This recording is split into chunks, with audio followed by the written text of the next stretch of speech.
I used to eat vegetables every day and I was really proud of it. But it looks like I kinda misunderstood this message to eat more vegetables. I thought the point was to eat vegetables. So I rotated between the ones I liked the most, which was mainly potato and carrot and zucchini and fairly often onion and sometimes capsicum and tomato, but never legumes or seeds and barely any nuts and so many other foods I didn't like. But if you look at the research and what the best diets for healthy aging have in common, it is lots of different plant foods and not lots of the same plant foods. Now, when I first heard that, I was like, I can't be bothered to try and include every single plant food out there. And I also didn't see the point. I ate enough so I get all my fiber and basic nutrients. And beyond that, I could take multivitamins. But only later did I see the flaw in this thinking.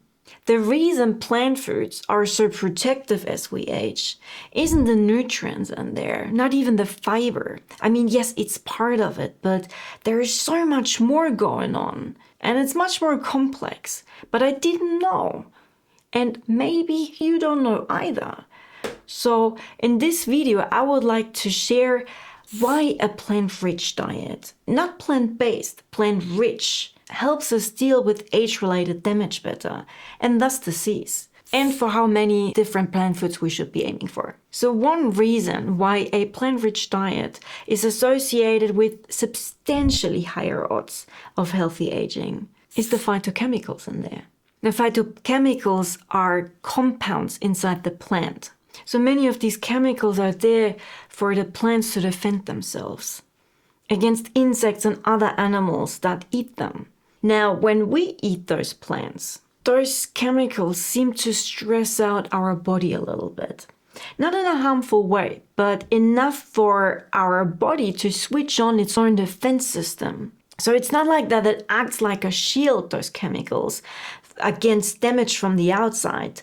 It's more like a training signal for our cells, which makes them stronger and adapt and more resilient, which over time helps our body to deal better with age-related damage.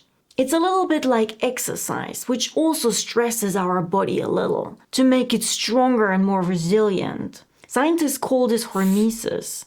Now you might think, hey, this is all cool, but why different plant foods then? And the answer is that different plant foods contain different phytochemicals, and they're all studied for different potential benefits, health benefits. And the way how you get all those benefits is by collecting them all, by eating many different. So some of those phytochemicals, they may help to lower the risk of certain cancers, and others support our body's detox system, and others again lower inflammation or are potent antioxidants like polyphenols. Now, when I first learned that, I found it pretty exciting that all those different plant foods have potentially all those different health benefits. So I started a phytochemical map where I listed major phytochemical groups and subgroups that are nutritionally relevant and in which plants they occur and the benefits they're studied for. And seeing that in one place was really motivating for me to include all those different plant foods. Now, if that is something you find interesting too, I put that up onto my website. I will put a link in the description for you to download it if that is something you find interesting too. But there is one important nuance to all this. You know how we tend to isolate the good things from food and put them into a supplement. Now it looks like that phytochemicals or antioxidants in a supplement in isolation doesn't have quite the same health benefits. In some research settings, when scientists gave participants a supplement with those antioxidants, those participants did not show the expected benefits like lower inflammation compared to the control groups that received a placebo or no supplement at all. And this seems to suggest that the body seems to respond to the whole plant food, which is a complex matrix of different phytochemicals and other chemicals and nutrients and fiber. And fair enough, fiber in itself, the different types, seem to have quite some benefits in itself. So different plant foods also contain different types of fiber. So it is not just like soluble and insoluble fiber. Within those two main groups, there are types like inulin, beta-glucan, and resistant starch, and many more. And they all have their own benefits. On top of that, these different fibers, they feed different types of gut microbes. And that seems to promote a more diverse gut microbiome. And that in itself has major health benefits. So again, the benefits of a plant-rich diet, like lower inflammation and better metabolic markers and reduced cardiovascular risk, they seem to come from more than just an isolated phytochemical. And I'm telling you all this because I don't want you to take from this video that you should get more supplements.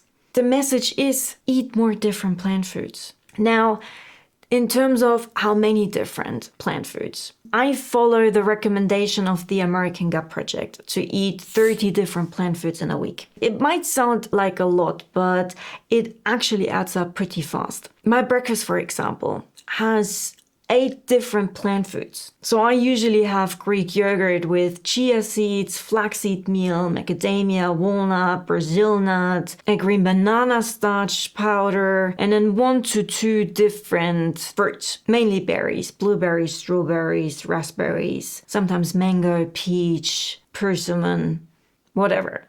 So that is just one meal and 7 to 8 different plants. It's also every plant counts on its own in one group. So it's not just mushrooms, it's enoki, black fungi, shiitake, portobello. Same for legumes, lentils, chickpeas, white beans, black beans, kidney beans. You get the idea. Now, when I first started this, I did count them, the plant foods. But pretty quickly, I was confident that I get there without counting. Also, this 30 is not a magic number. It's a guideline. A little more, a little less. It's all okay. The thing I like the most about this diet principle is that it is fairly easy to do. It's not like other things where we have to restrict ourselves. It's an addition, which is much easier to do. And the evidence for a plant-rich diet is really strong. So that is like an easy tick on one of the diet principles I follow.